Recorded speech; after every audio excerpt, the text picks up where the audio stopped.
गुरु की महिमा अपरंपार। एक बार की बात है, नारद जी भगवान विष्णु जी से मिलने गए। भगवान ने उनका बहुत सम्मान किया। जब नारद जी वापस गए तो विष्णु जी ने कहा, हे लक्ष्मी, जिस स्थान पर नारद जी बैठे थे उस स्थान को गाय के गोबर से लीप दो। जब विष्णु जी यह बात कह रहे थे तब नारद जी बाहर ही खड़े थे।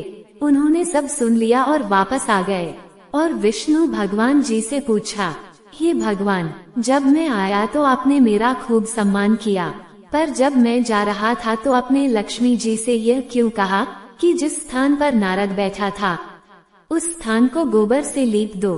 भगवान ने कहा, हे नारद, मैंने आपका सम्मान इसलिए किया क्योंकि आप देव ऋषि हैं, और मैंने देवी लक्ष्मी से ऐसा इसलिए कहा क्योंकि आपका कोई गुरु नहीं है, आप निगुरे हैं। जिस स्थान पर कोई निगुरा बैठ जाता है वह स्थान गंदा हो जाता है। ये सोचकर नारद जी ने कहा, हे भगवान, आपकी बात सत्य है, पर मैं गुरु किसे बनाऊं? श्री नारायण बोले, हे नारद, धरती पर चले जाओ, जो व्यक्ति सबसे पहले मिले उसे अपना गुरु मान लो। नारद जी ने प्रणाम किया और चले गए। जब नारद जी धरती पर आए तो उन्हें सबसे पहले एक मछली पकड़ने वाला एक मछुआरा मिला। नारद जी वापस नारायण के पास चले गए और कहा, महाराज, वो मछुआरा तो कुछ भी नहीं जानता, मैं उसे गुरु कैसे मान सकता हूँ? ये सुनकर भगवान ने कहा, नारद जी, अपना प्रण पूरा करो। नारद जी वापस आए और उस मछुआरे से कहा, मेरे गुरु बन जाओ। पहले तो मछुआरा नहीं माना, बाद में बहुत मनाने से मान गया।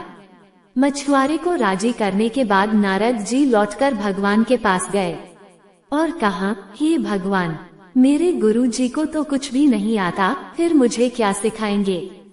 ये सुनकर भगवान नारायण को क्रोध आ गया और उन्होंने कहा, हे नारद, गुरु निंदा करते हो, जाओ, मैं आपको श्राप देता हूँ, आपको 84 लाख योनियों में घूमना पड़ेगा।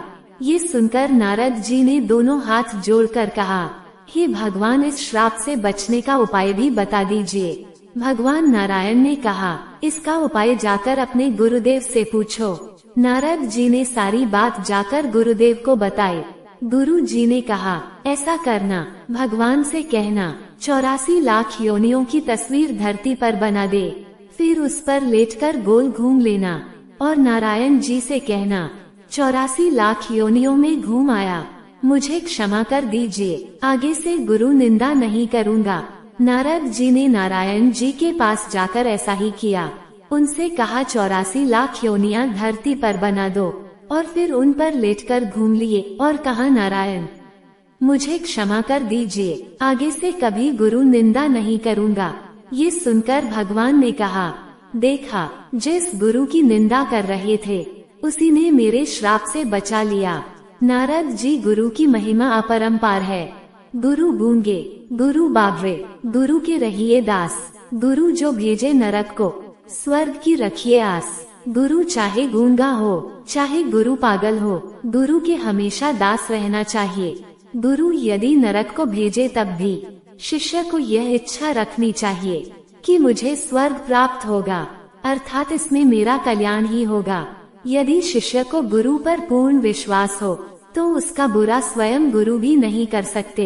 ये प्रसंग एक पंडित ने श्री धन्य भगत को एक साधारण पत्थर देकर कहा, इसे भोग लगाया करो, एक दिन भगवान कृष्ण दर्शन देंगे। उस धन्य भक्त के विश्वास से एक दिन उस पत्थर से भगवान प्रकट हो गए। फिर गुरु पर तो वचन विश्वास रखने वाले का उद्धार निश्चित है। दोस्तों, वीडियो पसंद आई हो तो वीडियो को लाइक कीजिए। ऐसी ही और कहानियों के लिए चैनल को सब्सक्राइब कीजिए। फिर मिलेंगे एक और नई धार्मिक कथा के साथ। धन्यवाद।